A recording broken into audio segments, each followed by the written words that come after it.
বিএনপির চেয়ারপারসন বেগম খালেদা জিয়ার রোগমুক্তি কামনায় নারায়ণগঞ্জের রূপগঞ্জে দোয়া ও মিলাদ মাহফিল অনুষ্ঠিত হয়েছে। শুক্রবার বিকেলে নারায়ণগঞ্জ ১ রূপগঞ্জ আসনে বিএনপির মনোনয়ন প্রত্যাশী কেন্দ্রীয় যুবদলের সাবেক সহসাধারণ সম্পাদক মোহাম্মদ দুলাল হোসেনের উদ্যোগে উপজেলার মুরাপাড়া এলাকায় গঙ্গানগর কাসিমুল উলুম মাদ্রাসা ও এতিমখানায় এ দোয়া ও মিলাদ মাহফিল অনুষ্ঠিত হয়। এ সময় মাদ্রাসার উন্নয়ন কাজে নগদ অর্থ প্রদান করেন মোহাম্মদ দুলাল হোসেন। পরে মাদ্রাসার শিক্ষার্থীদের মাঝে তবারক বিতরণ করেন।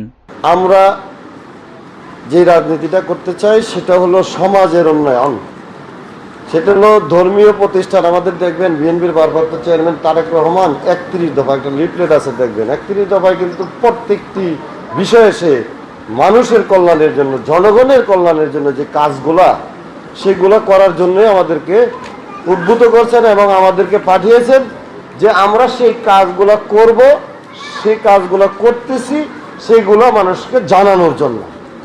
যে ১৬ নম্বর দফায় দেখবেন যে ধর্মীয় প্রতিষ্ঠানের, ইসলামের বা ধর্মের যে স্বাধীনতা, ধর্মীয় প্রতিষ্ঠানের যে উন্নয়ন, অবকাঠামোর যে উন্নয়ন, সেই উন্নয়নগুলো করার জন্যই ১৬তম দফায় দেখবেন আপনারা লিফলেটের মধ্যে আছে, উল্লেখ করা আছে।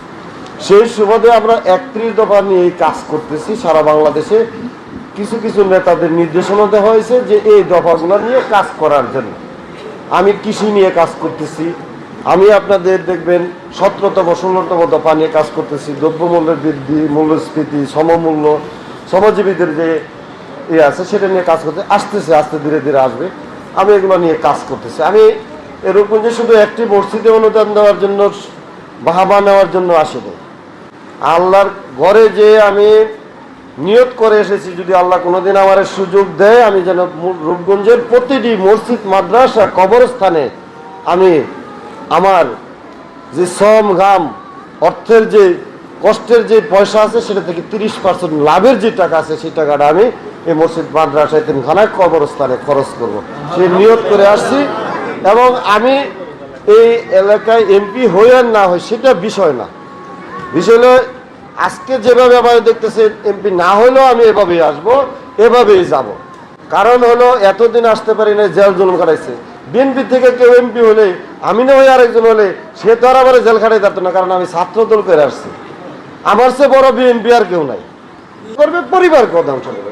তাহলে আমরা যারা হাই স্কুল বা স্কুলে কলেজে লেখাপড়া করে যারা ছাত্রছাত্রী আছে, আমাদের যারা গার্ডিয়ান আছে, আমার মাধ্যমে টিভি ক্যামেরার মাধ্যমে সারা বাংলাদেশের মানুষকে, রূপগঞ্জ না শুধু সারা বাংলাদেশের মানুষকে আমি বলতে চাই যে আপনারা নেশামুক্ত থাকেন, নেশা থেকে দূরে থাকেন, নেশাকে না বলুন, লেখাপড়া করুন, পাশাপাশি খেলাধুলা করুন, বিভিন্ন জিনিস নিয়ে ব্যস্ত থাকেন, যে আপনারা কোনো কিছু করবেন, নতুন কিছু তৈরি করেন, সেখানে ব্যস্ত থাকেন।